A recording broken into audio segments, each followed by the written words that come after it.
आज हमारे बीच में प्रख्यात लेखक, कुशाग्र विचारक और कुशल प्रशासक के रूप में बंगाल सरकार को अपनी सेवाओं को समर्पित किए हुए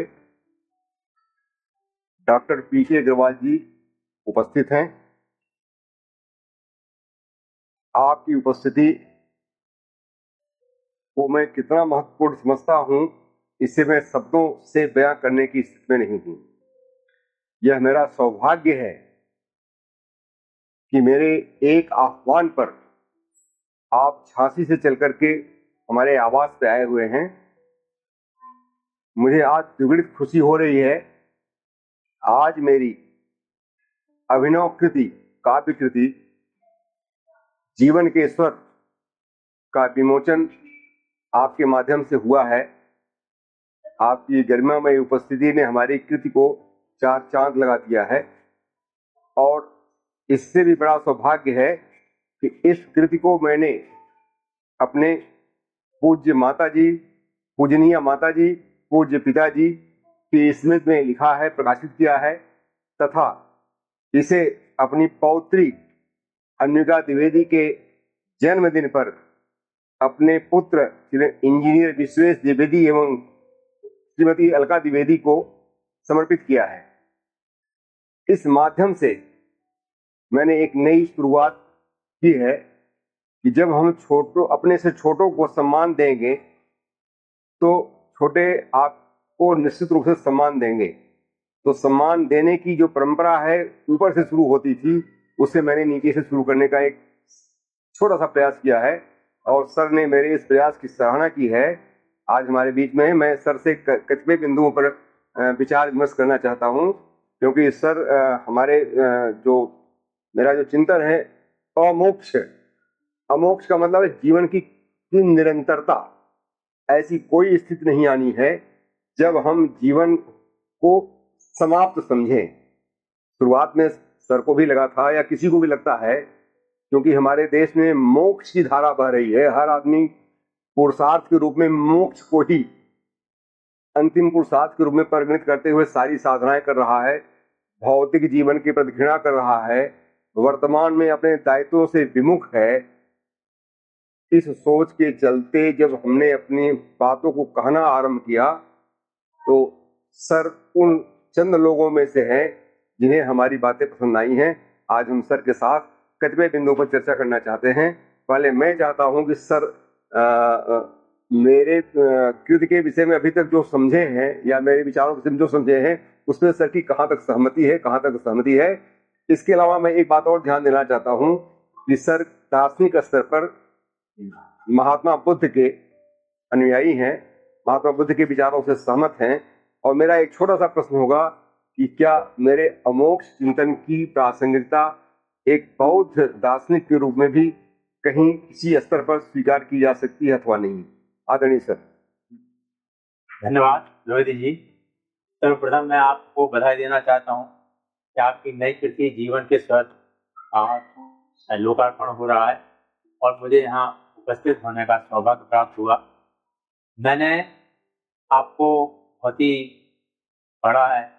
आपकी जो अमोक्ष कृति है वो एक अद्वितीय कृति है, वो नया सोच है जो आजकल के समय में बहुत ही आवश्यक है, क्योंकि लोग मोक्ष की बात करते हैं।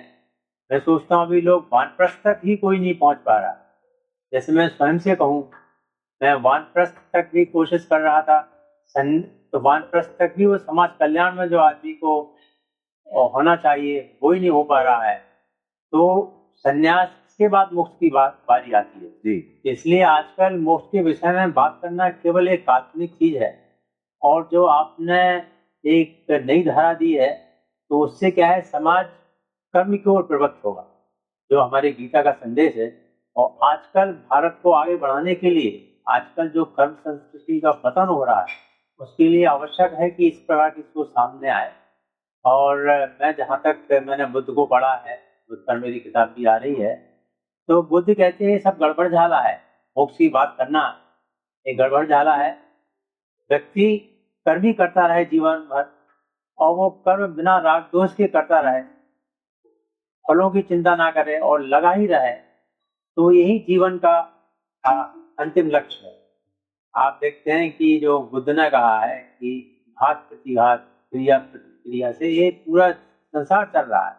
जी। इसमें अगर एक हम अपने भारतीय दर्शन के हिसाब से भी सोचें, जो भौतिकवादी थे या शांतवादी थे, उनका भी यही विचार था। चारवाक ने तो आपने जो एक सीमा तक चले गए हैं, वो तो पूरी भौतिकवाद की बात करते हैं, लेकिन भारतीय चिंतन में भी शांतवाद या अध्यात्मवाद से भी थोड़ा कनेक्टेड है, वो भी करता है।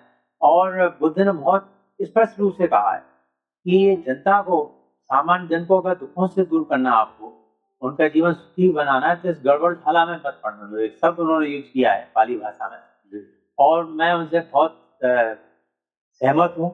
इसीलिए मैंने भगवद गीता नाटरूप एक कर्म के ऊपर लिखी है, जो लोकपाल तिलक के बाद है। और आपकी जो मोक्ष कृति है वो अद्वितीय कृति है, और वो इसी को प्रस्तुत करती है।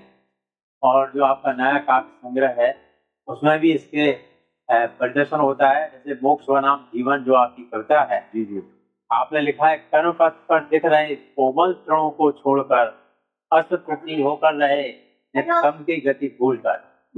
तो जो कर्म के प्रति आपने अपनी कविता में इतना अच्छा लिखा है, और मैं सोचता हूँ आपकी ये कविता की जो कविता है, काव्य कृति है, वो साहित्यिक दृष्टि से ही बड़ी उच्च है। और इसमें जो हिंदी का उपयोग हुआ है, वो तत्सम शब्दों का यूज हुआ, बड़ी अच्छी भाषा है। और यद्यपि अधिकांश है, लेकिन अधिकांश में भी ये श्रेष्ठ कविता है। और मैं सोचता हूँ कि आप जहाँ अध्यात्म में एक स्थान बना चुके हैं, तो आने वाले कल में आप साहित्य में भी अपना एक स्थान बनाएंगे, अपना एक अलग से आपकी पहचान होगी। ये पहली कृति है आपकी, तो आशा है कि आपकी और भी कृतियाँ आती रहें और साहित्य को समृद्ध करते रहें।